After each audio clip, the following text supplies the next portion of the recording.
Hi everyone, and welcome back to part 4 of today's lecture series. And in this part, I'm going to be talking about androgyny and intersexuality in the erotic art of the ancient world. And the figure that I want to start this lecture out with today is that of the Greek god Dionysus, Roman god Bacchus, so Bacchus Dionysus figure. So here we have the god of wine, the god of celebration, oftentimes the god of sort of letting loose of the boundaries of daily life and social structures in order to get at what lies beyond the sort of human plane of existence. So the idea of wine we've talked about before as a transformative medium, where as you drink wine, you kind of turn into more of a bestial character if you do it too much. That is all part of the sort of mystique of Dionysus. Dionysus is traditionally associated with followers like satyrs, who are part goat, part human, and maenads, who are female followers of Dionysus, who are dress in a particular way, usually in animal skins. They carry particular objects such as the thyrsus, that pine cone topped staff, and they are known for tearing apart wild animals as part of the frenzied celebration of the wine god Dionysus Bacchus. So what I have up here on the slide is just a very short excerpt from a play by the Greek playwright Euripides, in which we hear Pentheus, who is a doubter and also a nephew of Dionysus, discussing the sort of beautiful body of Dionysus in his human form. So he talks about how the physical form adopted by the god in this play is one that is both similar to a woman with long flowing locks, like a female hairdo, and also attractive to women. So this sort of interesting live body type, not a whole lot of hypermusculature going on usually in our depictions of Dionysus. He's much more in a relaxed pose. He oftentimes looks slightly drunk, as if he's been loosened up by the wine with which he is associated. Additionally, his white skin, as we've seen before in ancient art, this is usually code for being female. So we see this interesting sense of androgyny that shows up in depictions of our wine god. And it's kind of interesting that as a more androgynous physical figure, he is heavily associated with the realm of sexuality, which is also brought forward by the loosening effect of drinking wine. I highly recommend reading the Euripides' Bacchae. It's quite a funny play. If you want to know what happens to Pentheus in the end for doubting the power of Dionysus, what actually occurs is that Dionysus convinces Pentheus to dress up as a woman, so to himself take on this cross-dressing guise of a female, and then to spy on the women-only rites to Dionysus celebrated by the maenads, by the Bacchantes, by his female followers. At this point, poor Pentheus is then torn apart. Here I have a slide of a Roman wall painting that displays this scene. Torn apart by Bacchantes who do not recognize him. They think they see him as a wild animal suitable for their frenzied rituals, a wild animal who has intruded upon their space. And the tragedy of this scene is that one of the women who have gone out to be a follower of Dionysus, in this case, is his mother and her sister's aunts. So yes, so it is a pretty tragic story, but again displays the sort of raw power both of femininity and masculinity, and the way that these two forms can kind of coexist, particularly in the realm of Bacchus, in which we see women being really important within the rites of Dionysus Bacchus, and also being outside of their normal societally prescribed roles as sort of caretakers, and instead being part of a more violent set of rituals, or what men would interpret as violent. Here's just another example of a Roman wall painting that shows Bacchus and one of the elderly satyrs who follows him, Silenus, again in this sort of interesting, almost erotic positioning, like a couple joined together in this tondo.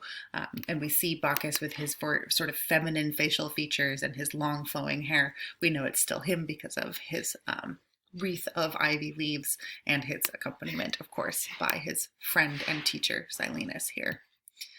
So Bacchus is one example in which we see sort of androgyny taking on an important role in ancient art, and a real interest in sort of gender bending, the differences and intersections between masculinity and femininity within the same sort of social space. Bacchus is a place where we can kind of locate that safely and explore those ideas a little bit in the antique world. Now, the transformative quality that we see associated with the god of wine, which we also see associated with sexuality here, also applies to other realms of mythological expressions of sexuality and of eroticism that show up in the ancient world. And I just want to give you one other example in this part of the lecture. And that is represented, a mythological figure represented by this statue here, which is a Hellenistic a Roman copy of a Hellenistic original statue. And here we see this sleeping figure with feminine features. We have the sort of curvaceous body. We see a hint of breast down here. We have a feminine face with long hair in an updo in a very feminine style. We have this sort of exposed nude body, but with a hint of covering to give it a bit of titillation, such as we've seen in some of the other depictions of erotic imagery. And if you walk around this statue and come around to the other side, you encounter this, which is, we can see another breast here. We have the back of the head, and then we have an erect phallus. So we have a sleeping hermaphrodite image, and these were extremely common in the Hellenistic and Roman periods. They were popular subjects, particularly for domestic and garden art, designed to be witnessed on all sides and to provide a sort of visual surprise once you move around to the back and are expecting to continue the form of this sort of luscious sleeping maiden, and instead are confronted by the masculine aggressive sexuality of the phallus in its place. So the sleeping hermaphrodite images are quite common. They depict a myth of a son of Hermes and Aphrodite, Aphrodite, as you can see. So those two gods both representing in some of their forms female and masculine sexuality and fertility.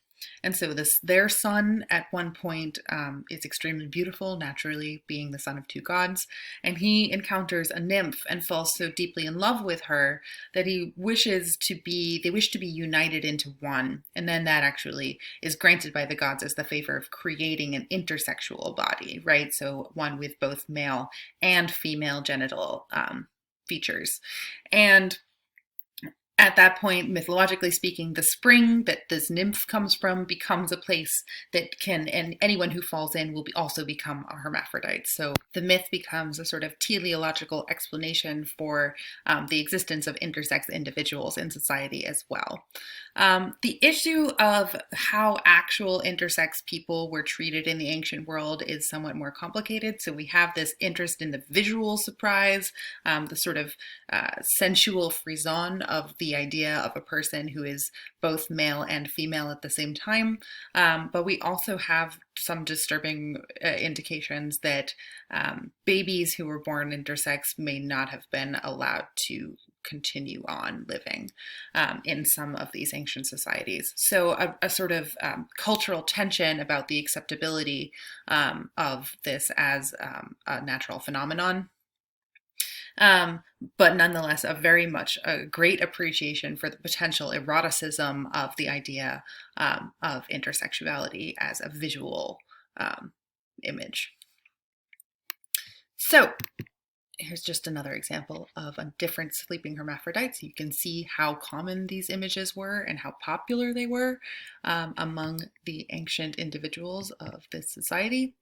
And what I want you to do now is just to continue spending time with your chosen image and the related documents, images, and other resources that are in that document on the weekly assignments page. And then I want you to sort of think back on one of your previous questions on domestic art was about what kinds of questions you would have to answer in order to do a more in-depth visual analysis. So try and find some of the answers to the questions that would come up for you when working with the image that you chose at the beginning of this lecture series. Think about exactly where you might search around and look. Just do some sort of casual Googling. Don't worry about it too much. And if you don't have the time or the energy to go beyond the sources that I provided for you, that is a-okay. Don't worry too much about getting every detail out of the academic articles that I attached either. Just spend some time getting to know your image, getting to know the context around it, see how well you can come to sort of understand your chosen erotic piece of ancient art for this week. And I will see you in the next lecture.